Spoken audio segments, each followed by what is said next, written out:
Hey everybody, Abe here from CMF HQ in Atlanta, Georgia. Here for video blog number 50, the big 5-0 here at CMF. And to commemorate this event, we have some really cool interviews with some of the mainstays here at Campus MovieFest, Dan Costa, VJ Makar, and Mikey Seminer. So enjoy what they have to say, and we'll see you next time. Thanks.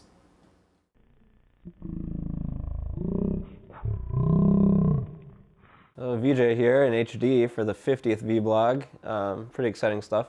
That's actually one of the greatest things that's changed about CMF, the addition of the video blogs. That's fun. Campus MovieFest has grown, obviously. We're in all parts of the country now. We've moved into new territories. We've added some new faces. We're still a family, and that's one of the best things that hasn't changed. We treat each other well for the most part. Those 24-hour shifts at Emory and Emory's library and ITD, they've turned into, 24-hour shifts across the country, different cities, different schools. It's fun. We've got a lot more equipment to take care of. We've got a lot more students making movies, which is the most important thing. We've got Merlin here. Merlin's our new mascot. We're waiting to get him embroidered. We haven't done that yet. Apart from that, yep, things are still going well here at CMF. Nobody's killed anybody yet, and we hope to be around in new cities and new places every year from now on. I'd say what's really changed about Campus MovieFest in the last 5 years is actually nothing. When you look at the event, we're still bringing it to schools. We're giving students 1 week to make a short 5-minute movie. We're encouraging students who have never participated before to make a movie for their first time. And we're getting students and their peers, staff at that college, to judge the movies. I think when you look at Campus MovieFest expanding to over 30 schools this next year, you have to keep in mind that actually nothing about Campus MovieFest has really changed. I think that's what makes it great. I guess Campus MovieFest has changed. It's changed a lot in some ways, and it hasn't changed at all in other ways.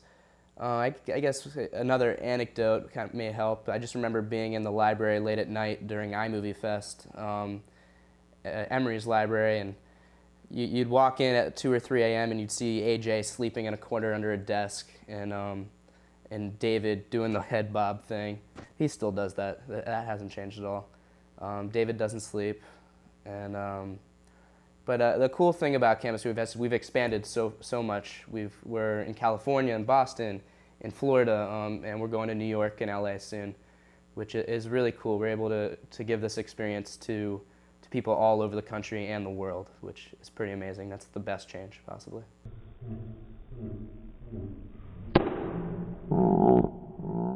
Yeah, so one of the funniest things that I remember about doing Campus MovieFest was our first year, actually second event in Scotland, but our first year bringing equipment over to St. Andrews. Dan and I actually took it on the plane with us. It was all carry-on. We had about 14 laptops each. We get to the security line, and after the new security protocols, you have to put every laptop in its own bin. Well, I asked the security guy, can I put more than one laptop in a bin? And security is this big guy. He goes, oh, you have 2 laptops. And I look at him straight in the eye, and I'm like, I have 14.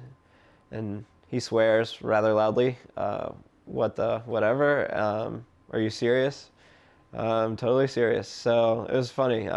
You turn around, you see the line behind you just start scattering as I'm putting laptop after laptop in bins, sending them through, and Dan's catching them on the other side. So that was a lot of fun. Some good stories. I'm sure we'll have more later. Kind of a funny story, actually. The second year we were at Tampa, came down there, and VJ was actually already there, and I came down, helped VJ out with a couple things, and then he said his alarm went off, and he was like, oh, it's time, we need to go. And I said, what do you mean we need to go? He's like, well, we got a thing that we need to do. And I said, okay, fine. So we left the building we were in, and we started to walk down campus. I was like, where are we going, V? She's like, no, don't worry about it. This is important, like we need to check this out. Meanwhile, he leads me over to the pool. And we walk around the pool, make a couple laps around the pool, then head back. That was pretty fun. Probably, there's plenty to choose from back in the day, but fresh in my mind during the Florida tour, a couple of our Florida team had kind of split up, and it was VJ and myself. It was Abe and Marcus went off to Jacksonville.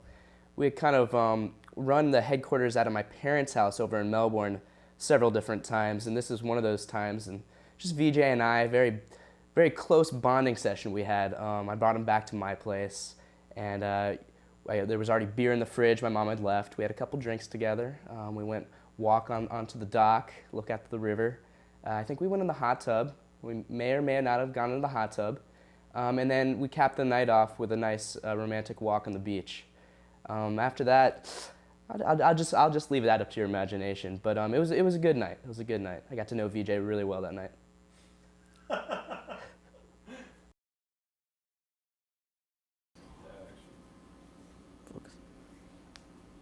Hey everybody, Abe here. Hey, sorry. Hey Merlin. Hey everybody, Abe here from CMF HQ and hey everybody, Abe here from CMF HQ. Hey Merlin. Hey everybody, Abe here from CMF HQ in Atlanta. That was exactly what shouldn't have happened.